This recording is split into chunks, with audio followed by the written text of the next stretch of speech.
शिवरात्रि के दिन मेरे मंदिर में दिया लगाएगा या बेलपत्री के पेड़ के नीचे जो दीप प्रज्वलित करेगा, उसके घर में लक्ष्मी सदा के लिए विराजमान रहेगी।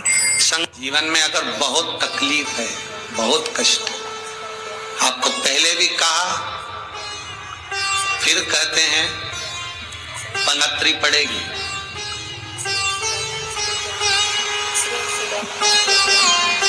जो माघ महीने में शिवरात्रि पड़ती है, उससे भी प्रबल शिवरात्रि। ये शिवरात्रि 19 वर्ष के 2 बार गैप करने के बाद 183 वर्ष के बाद आए, और 183 वर्ष के बाद फिर इसमें की शिवरात्रि प्राप्त होगी। और 183 वर्ष किसने देखे? कौन ने देखे? और निवेदन करूंगा, अगर जिंदगी में थोड़ी सी तकलीफ है, दुख है, कष्ट है, परेशानी है, तो उस शिवरात्रि को हाथ से मत जाने दो। शिवरात्रि को आपको पहले भी कहा कि क्या क्या वस्तु भगवान शंकर को हम रात्रि के समय पर चढ़ा दें, जिससे हमारा रोग समाप्त हो जाए, हमारी बीमारी समाप्त हो जाए, हमारे जीवन में सुख समृद्धि लक्ष्मी आ जाए। वो समर्पण का भाव। और शिवरात्रि आने में देरी है, और आपके जीवन में बहुत कष्ट है, बहुत कष्ट। महाराज 5 कमलगट्टे, 5 बेलपत्र तांबे के लोटे में जल भरकर रख लीजिए। सीधे हाथ पर उस कलश को रखो जिसमें 5 कमलगट्टे और 5 बेलपत्र रखिए। श्री शिवाय नमस्तुभ्यम शिव महापुराण का मूल मंत्र, जैसे भागवत का मूल मंत्र है ओम नमो भगवते वासुदेवाय। शिव महापुराण का मूल मंत्र है श्री शिवाय नमस्तुभ्यम। इस मंत्र का 5 बार स्मरण कर कर आपको जो तकलीफ है उसको हृदय चित्त से धरकर मस्तक से कलश को लगाकर किसी एकांतेश्वर महादेव पर, एकांतेश्वर महादेव मतलब अपने गांव से, नगर से, शहर से जो बाहर खेड़े में हो, बिल्कुल बाहर, जिस शिवलिंग पर कोई पूजन करने ना जाता हो, एकांत में बैठे हो, जंगल में बैठे हो, कहीं किसी वृक्ष के नीचे विराजमान हो, ऐसे एकांतेश्वर महादेव पर अपनी कामना कर कर वो जल समर्पित कर दो।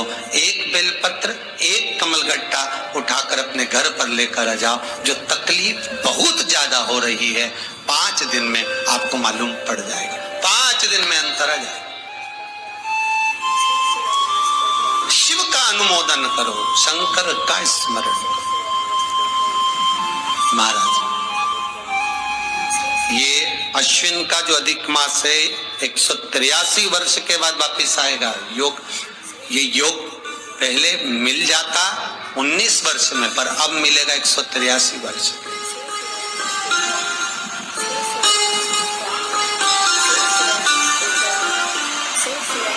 एक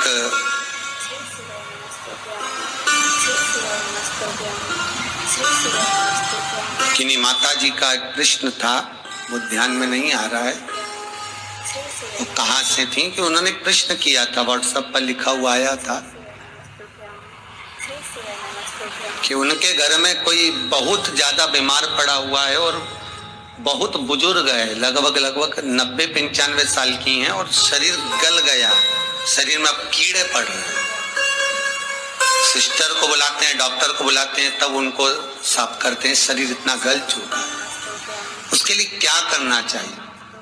एक निवेदन करूंगा, एक भगोनी में गेहूं रख लीजिए, एक पात्र में गेहूं, जो बहुत बुजुर्ग हो चुकी हैं, कीड़े पड़ रहे हैं शरीर में, आपने एकादशी दे दी, गीता जी करवा दी, पाठ करवा दिया, गौदान करवा दिया, मोक्ष करवा दिया, सब कुछ करवा दिया, तो भी मुक्ति नहीं मिल रही है, तो पात्र में गेहूं रखकर उन माता जी की सीधे हाथ की 3 उंगलियां उस गेहूं में डालकर उनका नाम और गोत्र बोलकर वो गेहूं गाय को खिला दीजिए।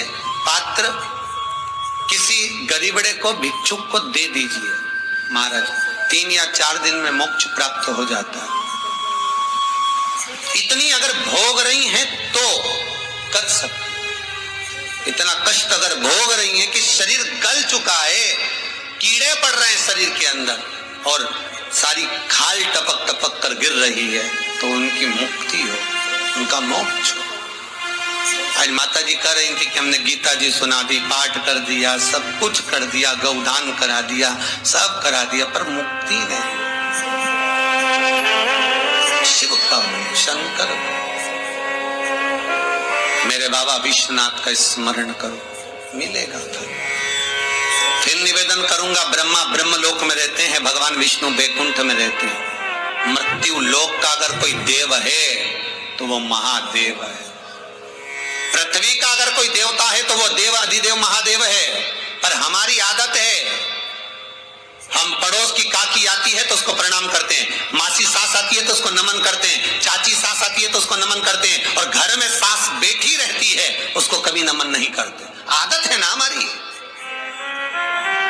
दूसरों को तो हम प्रणाम कर लेंगे पर घर की सास को नमन नहीं कर पाते। उसी तरह हम भगवान विष्णु का स्मरण कर रहे हैं, ब्रह्मा का स्मरण कर रहे हैं, सारे 33 कोटि देवताओं का स्मरण कर रहे हैं, पर भूलोक का इस देव अधिदेव महादेव का हम कितना स्मरण कर रहे हैं।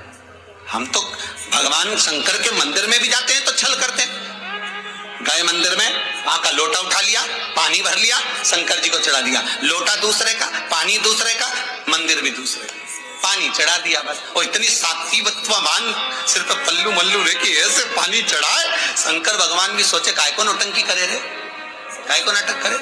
पानी दूसरे का, लोटा दूसरे का, शंकर जी पे चढ़ा रही। अगर शंकर को जल चढ़ाना है तो घर से लेकर जा, लोटा भी घर से लेकर जा, और अगर मंदिर का पानी लिया है, मंदिर का लोटा लिया है तो 1 रुपए लोटे का किराया, और 1 रुपए जो लाइट जली, पानी भरा जिस पुजारी ने, उसका 2 रुपया दान पेटी में डाल, तब जाकर तो शंकर को पानी चढ़ाएगी, तब शंकर उस जल को स्वीकार करता है। किसी की लगी लगाई थाली मिल जाए पूजन की और तुम सिर पे पल्लू लेके कुंकू चावल रोली बोली सब चढ़ा दो, और बेचारी वो बाद में आए तो देखे तो यहाँ सब साफ, तो क्या भगवान स्वीकार करेगा? भगवान ऐसा स्वीकार नहीं करे। हे निवेदन है, बरसाती मेंढक मत बनो रे, अच्छे से सेवा करो, थोड़ी करो पर अच्छी करो, घर से पानी लेकर जाओ।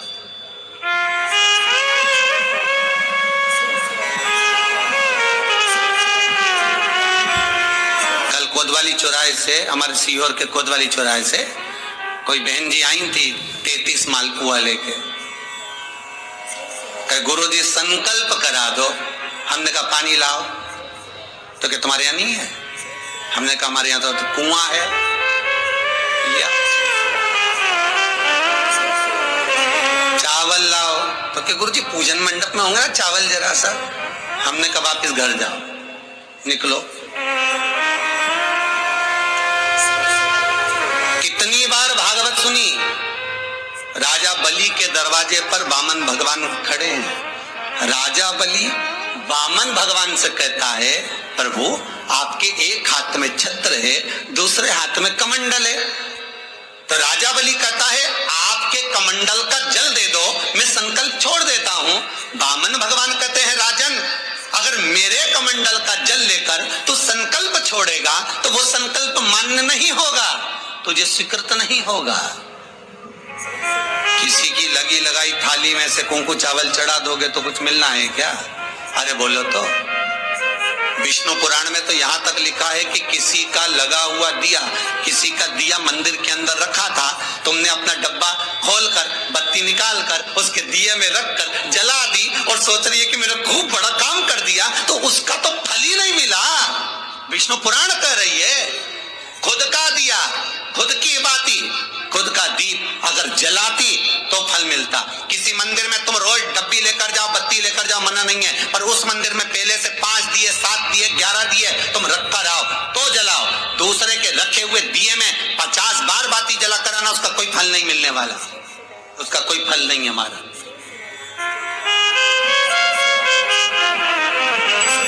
खुद का जल लेकर जाओगे, खुद का लोटा लेकर जाओगे तो फल। यहाँ तो स्वयं भागवत कह रही है, राजा बलि के सामने वामन भगवान कहते, राजन तेरे कमंडल को लेकर आ, उससे संकल्प छोड़, अगर मेरे जल का संकल्प छोड़ेगा तो उसका कोई फल नहीं मिलने वाला।